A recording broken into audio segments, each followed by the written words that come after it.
Government college Jaipur में NSS चलती है, उसके सभी स्वयंसेवक, चाहे पार्ट फर्स्ट में जो फर्स्ट सेमेस्टर में बच्चे हैं वो BA, BCom, BSc, bio maths में किसी में भी हों, और चाहे पार्ट 2 में बायो मैथ्स आर्ट्स किसी में भी हों, वो सभी स्वयंसेवक गर्ल्स और बॉयज़ उनको एक अब जैसे एक चीज़ समझिएगा कि सबसे पहले तो आप लोगों को एक 240 घंटे एनएसएस में पूरे करने होते हैं। क्या करने होते हैं? 240 घंटे पूरे करने होते हैं 2 साल के अंदर।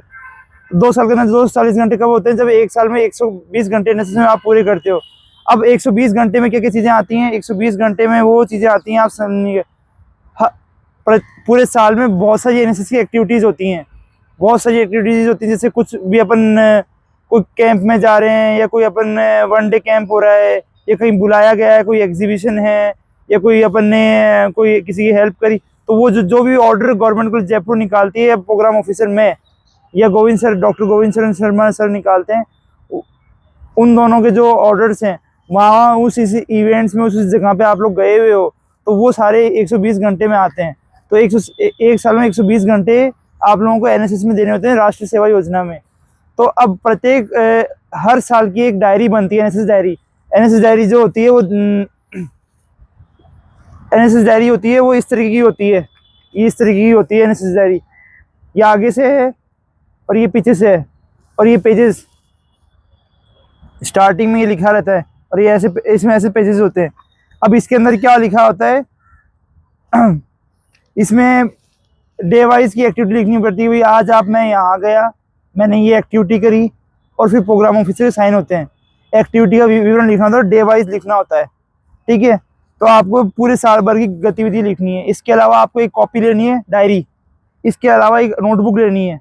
उस नोटबुक में प्रत्येक दिन की जो भी आपने एक्टिविटी करी वो फोटो सहित डायरी बना के आपको सबमिट करनी है। तभी आप लोग 2 चीज़ों से, एक तो 7 डे कैंप अटेंड कर पाओगे, दूसरा आप लोगों के यहाँ से फॉर्म खुलेंगे या एग्ज़ाम फॉर्म भरे जाएंगे, तभी भरे जाएंगे, नहीं तो आप लोगों के यहाँ से मार्क्स 0 भेज जाएंगे और आप लोगों का रिजल्ट अटक जाएगा।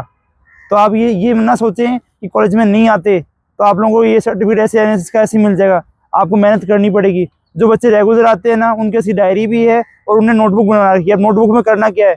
जैसे आज तारीख है 15 जनवरी तारीख है, तो 15 जनवरी की तारीख लिखोगे, विवरण लिखोगे, कहाँ गए हो, प्रोग्राम ऑफिसर ने क्या कहा है, क्या ड्यूटी दी है तुम्हें, क्या टास्क मिली है, उसके प्रोग्राम ऑफिसर के साइन होंगे, तुम्हारे साइन होंगे, और उस दिन की तुम्हारी एक्टिविटी करते हुए की 2 फोटो, एटलीस्ट हर एक्टिविटी की 2 फोटो प्रत्येक। तो ऐसे आप लोगों को पूरे साल की 120 घंटे की एक्टिविटी दिखानी है। तो लगभग 50 या 60 एक्टिविटीज़ होंगी, 50 से 60 एक्टिविटीज़ दिखाते हुए फिर प्रोग्राम ऑफिसर के साइन होंगे, फिर वो डायरी सबमिट होगी। जब आप लोगों के मार्क्स और even ID card, admit card जारी होंगे, एडमिट कार्ड तभी जारी होंगे, उससे पहले एडमिट कार्ड जारी नहीं होंगे। और गलती से हो भी गए तो रिजल्ट रोक दिया जाएगा, ये ध्यान रखिएगा। फर्स्ट ईयर जो फर्स्ट सेमेस्टर में है वो भी, और जो थर्ड सेमेस्टर में है वो भी। Thank you.